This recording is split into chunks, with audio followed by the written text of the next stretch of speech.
we could give you a label. We could give it to Esther too. And we don't want it to be the label that either one of you assign to yourself, but it is the label of caring enough about how others think that you become a sort of pleaser to a certain extent. And then you get tripped up because you come to the place where you realize you cannot do enough to please them, because those who here it is, those that require the greatest effort from you to please really are unpleasable. Right.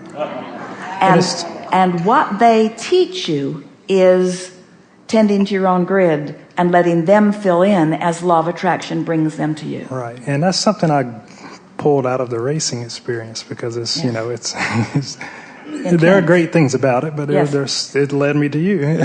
So there's a lot of backwards beliefs from a lot of the guys that run those teams and so on. So it's a lot of that. I got to let that go. For example, can you rework it? As we talked to our friend at the beginning of the day, can you rework it? In other words, he said he's going to let it go, and we said, no, you're not. Oh, well, right. And you say you've got to let it go, and we say, no, you can't. Right. So rather than let it go, you're going to rework it. Well, right. What I want is, like I said, I watch the live streams and I listen to you in Washington, and you hit it right on the nose.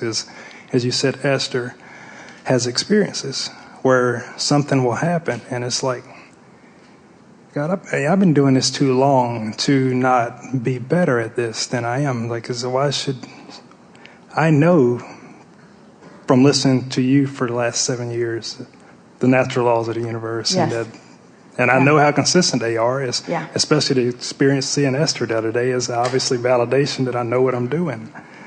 But because she wasn't there long. Right. It was a moment in time, and you can't orchestrate that, as you said, with action.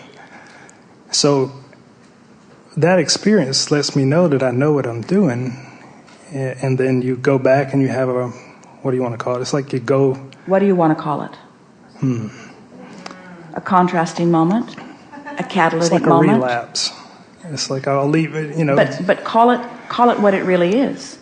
A catalytic moment, or a contrasting moment, or a clarifying moment, a launching of a clear rocket of desire moment, a beneficial moment, a beneficial experience.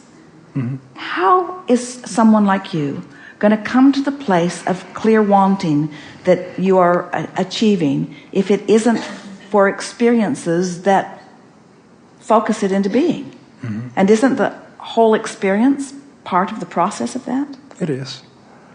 It's just there's this part of you. I mean, it's just because the golf went so well when I was younger, and then it's like this racing career, the way it unfolded and the people I met, it was like it's ease and flow. It's ease and flow. And then it's like last year, towards the end of the year, I met a really good instructor, and we really moved a lot of ground in a lot of short time. In December, I got hurt. You know, I manifested an injury to my right arm, and it's where I thought I would play in tournaments on the Web.com tour this year. It's like I've been sitting on a shelf. Well, no, I haven't been sitting on a shelf. I've been doing things like this, which is good. So in a sense, you can say I'm trying to tune this from the inside out, since I felt the racing experience was tuned from the outside in. So I got that. Part of it was, but you got hold of it and began doing it from the inside out. And what does an injury tell you anyway? What does it tell you? I guess I just wasn't misaligned energy. I wasn't ready. You stepped into action without preparing the grid. That's true. So isn't that just a wonderful thing to acknowledge? And is there any injury that you can't come back from?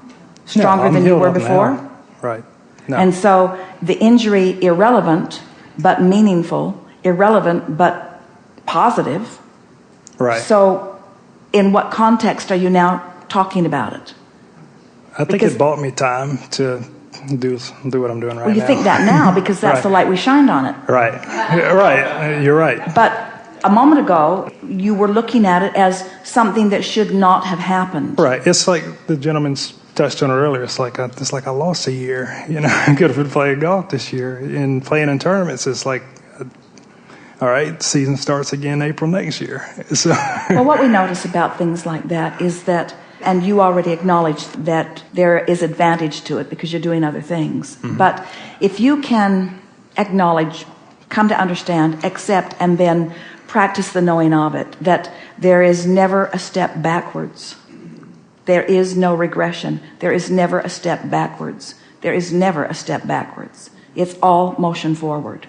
And the thing that is tricky for humans to hear because of your irrational and squirrely pictures of what you all think God is or goodness is or a source energy is.